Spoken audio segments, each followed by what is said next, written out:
Hello and welcome to Zero-Downtime Applications. My name is Markus Michalewicz and I'm Vice President of Product Management for Oracle Database High Availability, Scalability, and Maximum Availability Architecture. And before I come to the details of how to provide zero-downtime applications, let me tell you about the biggest challenge for zero-downtime applications. The biggest challenge in providing zero-downtime applications is actually application state management. Think about it. In order to ensure zero-downtime applications, the application state needs to be maintained during planned outages, and it needs to be restored after unplanned outages. For which reason, Oracle has a recommendation to keep your applications stateless. For example, server-side applications should be stateless in that there is no state to be maintained between two API or REST calls. That would be the simplest. The problem, though, is a lot of applications need to maintain state sometimes somewhere. For which we then recommend that you keep your application state in tables within the database. That eliminates the need for applications to manage state, but it also simplifies the lifecycle management, the high availability, and the disaster recovery, about which we will be talking as part of this presentation. Now, if applications maintain state outside the database, for example, caches, make sure they are state safe. That means their state can be reconstituted from database tables, for example. The reason is simple. Stateless applications make more efficient use of database resources. Any database connection can be used for any application or user, and that means lesser connections, which are also lighter of weight. It imposes, however, a question, which is, how do you hide database failures from applications and users if you maintain your application state in the database? And that's a very good question. Oracle has, of course, a solution to that question. As a matter of fact, it has one solution with two flavors, or in two flavors. Application continuity is the one flavor of this solution, and it kind of predicts what it's supposed to do. And then the other one is transparent application continuity, which is yet the other flavor. So we have application continuity and transparent application continuity. And as you can see in the bullets down there, the intention of both of those flavors of the one solution is the same. They provide application continuity for planned maintenance and unplanned outages. And they are available with a bunch of Oracle database products such as Oracle Real Application Clusters, Oracle RAC, and Active Data Guard. The difference between application continuity and transparent application continuity is in the last bullet. Application continuity AC in itself requires an Oracle connection pool, whereas transparent application continuity does not. For which reason we made it the default on Oracle's autonomous database, about which you may have heard in the course of today's event. Because autonomous database can accept any application, and we wouldn't necessarily know whether your application uses a connection pool or not. So transparent application continuity is the better choice for those scenarios and will be the flavor which I'm going to talk about for the rest of this presentation. Transparent application continuity hides database downtime from users. And as you can see here on the picture on the right, transparent application continuity sits right between your database and your application and basically ensures that if there's an outage on your database layer, that this outage is not passed on to the application and hence not to your users. In more professional terms, what TAC, transparent application continuity, does is it rebuilds the session state and replays in-flight transactions as part of the automated session failover. So if your session in the database fails, transparent application continuity will not only reconnect to another remaining instance or database, in my case here in this cluster, but it will also make sure we reinstate the session state and we replay in-flight transactions, so transactions that have started but hadn't finished at the moment of failure, and replay those on the destination instance so that they will occur to the application as a successful run. There may be a little bit of a delay, but the run will be successful. But that means it eliminates errors unless unrecoverable. So what I just described works in a lot of cases, but there are certain scenarios in which we cannot automatically replay transactions. And I will be talking about this in greater detail in another presentation in the course of this event. But in general, all the errors that we can catch for planned and unplanned outages, we will take care. And don't you worry, if you need to know or want to know, obviously, how far transparent application continuity can take you, please use the AC check tool to determine the protection provided by TAC. AC check will tell you exactly how you will get protected by using TAC, and then there are means to change what you're doing, perhaps changing to the other flavor that I talked about, application continuity, but that will need to be decided after you run AC check.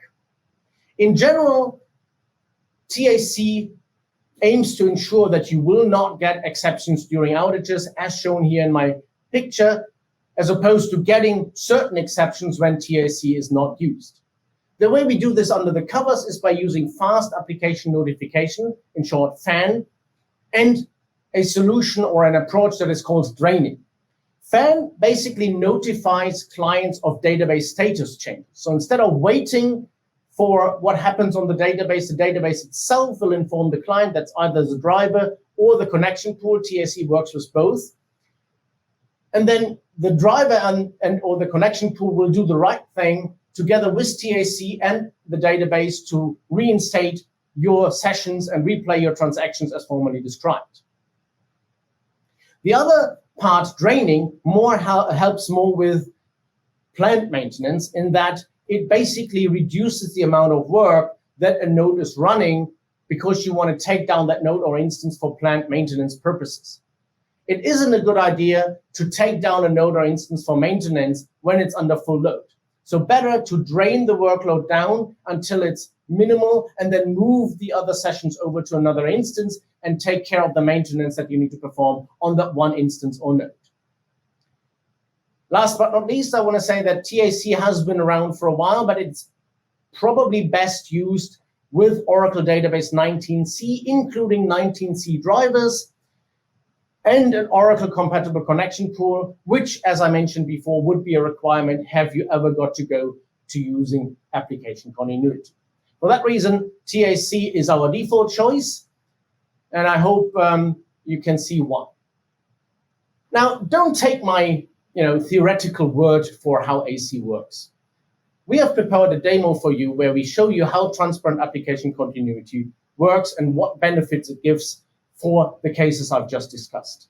So Sinan, my colleague, has prepared this demo. So Sinan, please take it away from here. For this demo, we use the windows on the top right side of the screen to manage the services needed for the applications to connect to the database. We create the first service with the transparent application continuity enabled. This will be used by the application on the top left side. The service runs on both instances of a two-node rack database. The second database service without transparent application continuity enabled will be used by the application on the bottom left side. This service also runs on both database instances. On the bottom right side, we have a single user using the recommended connection string and the transparent application continuity enabled service. As it also uses the scan listener and the service runs on both instances, the connection can be established to either instance. In this case, the connection goes to instance number 1. Please keep this number in mind for later. The user buys a movie, but leaves for lunch without committing the transaction. In the middle window on the right, we will query the total number of sessions connected to the database. At this moment, it is only that one connection to instance 1. Now the application using the transparent application continuity enabled service starts using a connection pool. 50 users log in, spread across both database instances, and start executing transactions. On the screen, we also see the number of transactions per second over time. The application using the service without transparent application continuity also starts using a connection pool. Here again, 50 users log in, spread across both database instances, and start executing transactions. The Events tab on the left side of each application shows information and messages coming from the database. At this moment, it shows that all users are logged in. Now it is time to patch node number 1. So we need to stop the database services running on that node to free it up for maintenance. When we stop the transparent application continuity enabled service on node 1, the application using this service doesn't get any error messages and is not interrupted by any means. However, when we stop the service without a transparent application continuity enabled, end users are interrupted and errors appear on the application side. Instance 2 continues serving both applications. We also see this in the number of transactions per second continues to be similar to what it was before, while stopping the service was completely transparent for the application using a transparent application continuity. Finally, the single user comes back from lunch. Even though the service on instance 1 has been stopped meanwhile, the commit completes successfully and transparently to the user, now connected to instance 2 without any interruptions, thanks to transparent application continuity. Thank you, Sinan. As you can see, application continuity works very well across the different failure scenarios, across the maintenance operation that we have shown. The question, though, is what happens when it's not the database that needs an outage due to plant maintenance, but it's the application? And one of the very common scenarios in which the application may require an outage is when it comes to application upgrades. So if you do want to provide zero downtime applications, which is the topic of this presentation, the question really needs to be, how can I provide online application upgrades? And also here, Oracle has a solution. Well, actually, for certain online application upgrades, you don't need a solution from Oracle, because as long as your application is stateless, it should be very easy to upgrade this application. Or in other words, online application upgrades are possible as long as the application is stateless, because you can use a rolling deployment approach. Now, luckily, a lot of application containers, for example, Docker and Podman-based applications, are usually stateless, so it shouldn't be a problem. So how does this work? Assume a typical deployment in which you have the V1 version of your application deployed in containers, e.g. Docker or Podman containers, as I'm showing here in this picture. And now you want to deploy the second or the higher version, V2, of that same application. What you can do is you can successively add containers to your deployment containing the higher version 2 or the version to which you want to go. As I have shown here, you can just simply put another container in the higher version, and assuming you have a reverse proxy or a load balancer, you can then divert, for example, your test users at first to this new container to test the application. As there is no application state to maintain in our assumption here, you can easily divert new users as soon as they run a new query. You just have to move them to the version 2. And we assume here we will be doing this for test users first. Now, as you're satisfied with your test, you can advance your deployment of version 2 simply by adding more containers to the deployment. So let's assume your initial test was successful. You want to go into integration. You can move more containers of version 2 until you reach the state that you can actually move your production or end users to the newer version, and then you conclude that picture. However, in the beginning of the presentation, I've told you that while it's beneficial that applications are stateless, we also said that for applications that maintain state, you may want to maintain that state in the Oracle database. So then the question arises, how can I perform an online application upgrade with stateful dependencies? Stateful dependencies would be those that are depending on state managed somewhere else. And before I can answer this question, I want to quickly explain how an Oracle application schema is actually structured. Because a schema is composed of many object types. The ones that are really stateful and the ones that are most considered in this context are tables. There's other objects derived from tables that may be stateful, such as indexes, and there's materialized views. But in the end, tables are the ones that are really stateful and that don't need to be considered while performing an online application upgrade. In addition to this, there are stateless objects in an Oracle application schema: views, procedures, functions, packages, synonyms, and they are stateless across sessions. However, it's not that you can simply upgrade those either, because you may be running incompatible table changes or in object invalidation problems, in lock and race conditions, or simply into dependency issues. So you can't just simply update the stateless objects because you need to reassign this with the tables or the stateful objects. The solution here, therefore, is to have a layer in between, and that is exactly what edition-based redefinition brings to the table. Edition-based redefinition is a solution from Oracle that resides completely in the database and provides a private view on objects and abstracts the access to the tables. And I've illustrated how this looks here. We still have our physical tables, and they are still stateful. And we still have our stateless objects on top: the views, the procedures, the functions, the packages. What has changed in the middle, however, is that we now have editioning views. Editioning views are basically logical tables that are also stateless, for that matter, which we move in between. And you can work on those much easier than you can on the stateful table underneath. So having this abstraction layer allows us basically to create a version 2, here in the context of edition-based redefinition called edition 2, of our edition 1, which is the base version of our application, and then put this edition 2 or version 2 in parallel to version 1. Very similar that what we did with the stateless application upgrade in my example before, where we had successively added version 2 containers. The same idea here really applies. We have edition 1, version 1, and we add an edition 2 with all the changes we need in parallel to version 1. At the same time, we haven't even touched the tables yet. The physical tables remain unchanged.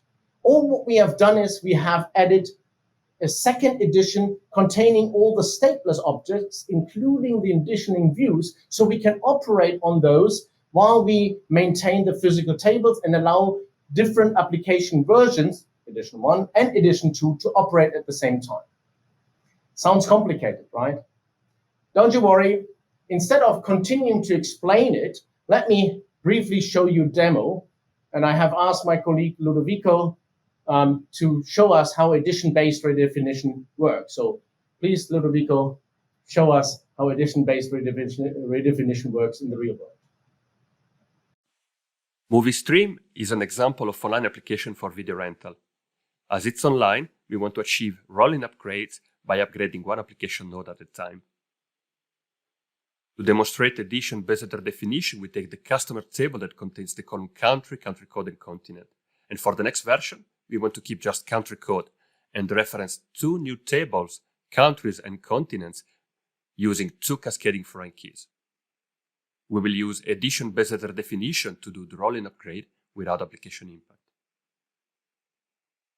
In the demo, I have 4 panes, 2 on the right side, where 2 instances of the current application version with 0 are running, and other 2 where we will apply the schema changes. The application uses edition with 0, and I can see that in with 0 each table has the corresponding editioning view that projects the current version of the table. In another window, using the tool of my choice, I applied the schema changes using edition-based redefinition that create a new edition, the new table and editioning views for countries and continents, a new version of customer, and a trigger to line the columns between the old and the new version. The session on the left still uses edition with 0. For this reason, it still sees the old projection of the customer table, so the old query still works. But there is also an edition v2 now containing the same object, plus our new continents and countries tables. If I try to use a query using the new projection, I cannot see it here because the session uses edition with 0 and cannot use objects from the other editions. In another session, I set the edition to v2, and I can see the schema changes are there. So customer contains just country code column, and I also have to now use countries and continents. So the queries used by the new application version work as expected.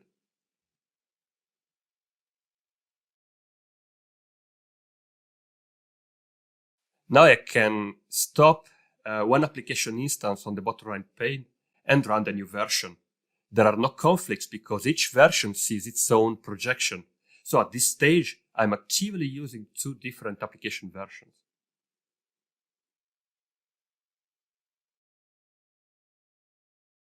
Once the tests are done, I can switch the default edition and restart the remaining application instances or container with the new version, achieving a truly rolling application upgrade. Thank you, Ludovico. That was great. So as we have seen, edition redefinition really helps you to perform an online application upgrade with stateful dependencies. One thing you may have noticed, where we haven't mentioned it yet, is that we haven't touched the physical tables yet.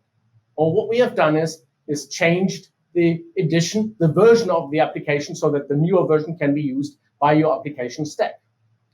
What remains to be done is an online schema change. Now, of course, you could just keep the edition that we created with edition redefinition, but most of you would probably want to align the physical tables in alignment with the changes we have made on the logical level in the logical view.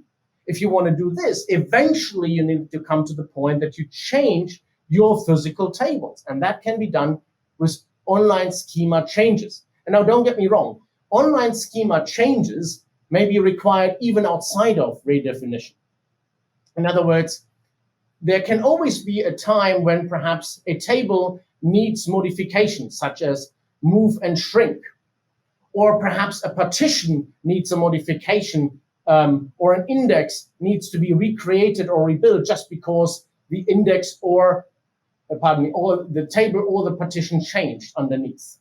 So all these operations, such as creating or rebuilding indexes or converting from non-partition to partition tables, as far as partitions are concerned, they can be performed online, even outside of edition-based redefinition and other measures. These are just operations that the Oracle database allow you to do, even though you don't use any special measures. But there may also be some scenarios in which you need to really perform those redefinition operations online. And even for that, we have a solution. That solution is called online redefinition. And it really allows you to modify, for example, a table online to the most degree. Let me walk you through how that works. In very simple terms, online table redefinition is used where normal online operations cannot go. And the tool we use for these special reasons where you really can't afford any downtime for the larger part of the operation is we have a package called dbms_redefinition. And the first step to use a redefinition approach for a table is that you create an interims table that takes the original table and creates a copy of it. But it's not a clear copy, obviously, because you want to change something. So what we do is we create table interim as a new definition with new options from the table we originally had, here visualized as the original and the interims table. The next thing, obviously, that you need to do then is you need to move the data from the original table into the interims table. And you need to explain somehow to the system that the data needs to change. Because remember, the whole purpose is that your interims table is different from your original table because you want to redefine it. To map the data from the original table into the interims table, you need to modify that data. And you do this with the dbms redefinition start redef table command. And assume you have a table with a certain structure. You take the username, the original table data, and then you move it into the interims table data, and you provide what we call a column mapping. So basically a mapping how the data from the original table should be fit into the interims table. Now, while you do this, however, there is still a chance, and that is a challenge with this operation, that users are accessing the original table for the purpose of querying and modifying it. While querying may not be the problem, we can copy and query at the same time, changing the original table would be a problem, for which the DBMS redefinition toolset creates an MV lock, a materialized view lock, which tracks the data, which tracks the changes against the original table so that they don't get lost and can be inserted in the interims table later. Because there's another step that we mustn't forget. Once you have copied the data of the original table, there may be dependencies that you need to take care of. Dependencies, or in general, dependents. So for that reason, we have DBMS redefinition, copy table dependents, anything that is related to the data that need to be also copied over for or with the interims table. And you can see the command here. It takes, again, the username user, the original table is the original table. It takes the data from the original table and then inserts it into the interims table. And if there are errors, we will want to catch those.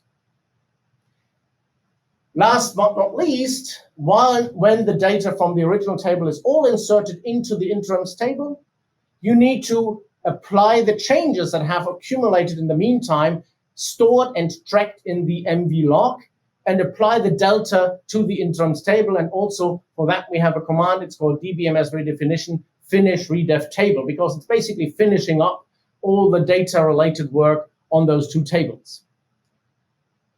And then there comes the last step. The last step basically means switching over from the original to the former interims table, which now, as the picture here shows, becomes the original table. That's a switch command, and that goes by internal renaming operations. And that is the only one moment during which you cannot access the original, and neither can you yet access the new original, which was the interims table. So there's a little moment of freeze. It's not that users would get disconnected or get necessarily otherwise impacted, but there would be a moment of freeze during which we move between these two tables internally, and then we are done with this online table redefinition.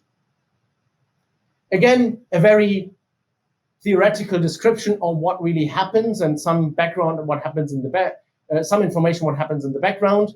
So let's perhaps Ludo finish up his previous demo with exactly that operation as we have seen it for the online redefinition demo. So let's finish up the last step, Ludovico. Please show us how online redefinition works for our example. In the edition-based redefinition demo, we upgraded the application online. Now we need to finalize the upgrade by removing the old edition and dropping the old columns from the table customer. But dropping the columns from a table usually requires application downtime because it takes an exclusive lock on the table for the time of the operation. So we use the package DBMS redefinition provided by the online table redefinition feature to redefine the table while the application is running. We deploy a new change set that drops the old edition and cross-edition triggers, creates the interim table using the new definition without the columns that we need to drop, and then we execute DBMS redefinition to move the data online to the interim table. You can see on the right that the application is still working without noticing any error.